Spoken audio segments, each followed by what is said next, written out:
Ilang taon na half body paralyzed kayo? 28. 28 years. Gagawin mo sa isang pirasong yero. So guys, andito na naman tayo sa bahay ni Tatay Pedro, no? Gumawa siya ng bagong kwarto niya dito kasi maulan po. Doon parte sa mga old room niya.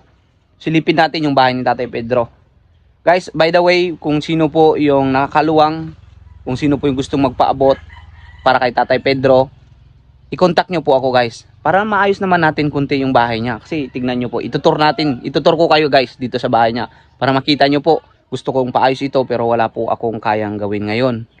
Sana po someday, no, may blessing tayo at mapaayos natin kahit isang part lang ng bahay ni Tatay Pedro. Anyway, let's go. Tour natin kayo. Tay, pasok tayo sa bahay mo, Tay. Yeah. Sige. Ako na magbitbit nito. So, ito guys, yung bahay ni Tatay Pedro, masyadong maputik. Dahan-dahan lang. Ito yung bagong kwarto niya. Dito siya natutulog kung malakas yung ulan. Doon yung isang kwarto niya at doon din po yung isang kwarto na. But anyway, yung iniinom mo tayo na tubig, Hindi, sana wasak. asaan na? Meron kang iniinom ngayon na tubig? May masadyag pa. Meron sa jug mo. Titingnan natin. Anyway, ito guys, iniipon niya ito na tubig. Dito sa drum, ginagamit niya maghugas at magligo at maglaba na rin tayo, no? Oo, maglaba. Okay. Tatay Pedro, ilang taon ka na ulit, Tay? Ha? Ilang taon? 71. 71 years old. Silipin natin yung bahay niya. Tay, okay lang? Silipin ko yung bahay mo. Okay lang. Pakita natin sa kanila. Maputik talaga guys. Dahan-dahan lang. So dito po, dito. Kita niyo naman po yung bahay ni Tatay Pedro. Habagat ngayon dito, nanggagaling yung hangin. Papasok dito. So, hindi maiwasan talaga na mabasa. Kusina niya dun sa labas. Oh, ito yung bahay ni Tatay Pedro. Hindi mo to sariling lupa, Tay, no? Hindi. Doon po yung CR niya. And ito din dati yung old na room niya. Yung pinupuntahan pa natin dito.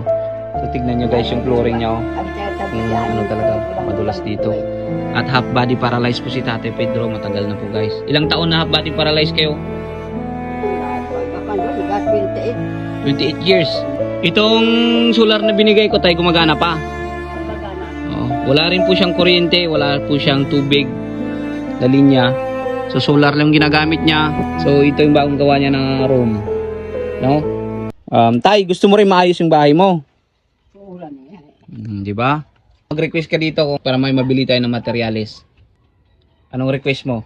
Ay, sana kwayan lang. Kawayan lang, hindi na yero? Isang panel lang yung hero. Dugat ko ba ito ano? Isang piraso lang. Isang piraso lang. Anong gagawin mo sa isang pirasong yero? Ipali ko sa bulok ng hero. Isang pirasong yero lang ang inihiling ni Tatay Pedro at 3 pirasong kawayan. Gagawa natin yan ng paraan. At dadagdagan na lang po natin. Gusto niya ring ayusin. Siya rin to mag-aayos. Pero guys, kung sino po ulit no, ang nakakaluwang dyan, kung sino po gusto magpaabot ng tulong, si Tatay Pedro ay dito po sa may Cagban Bubon, sa malapit sa Beach Salom. Kung sino pong gusto magpaabot ng materyales, yero daw po at kawayan, isang pirasong yero, 3 pirasong kawayan. May 12 haba. 12 haba na yero. Gagawan din natin yun ng paraan guys kung magkapera tayo, pero hindi ko po alam kung kailan. Pero tutuparin natin yung pangarap ni Tatay Pedro para matulungan din po natin si Tatay Pedro mapaayos yung tulugan niya o yung area ng bahay niya na may tulo kasi maulan ngayon. No? Tay, maraming salamat. Sige. Salamat tayo sa ating mga followers na walang sawang sumusuporta. Ganito siya maghawak guys kasi paralyzed nga po yung half body na katawan niya. Kaya yung right hand lang po yung gumagana. So, yun. Lagi nating binabalikan to. Hindi natin papabayaan.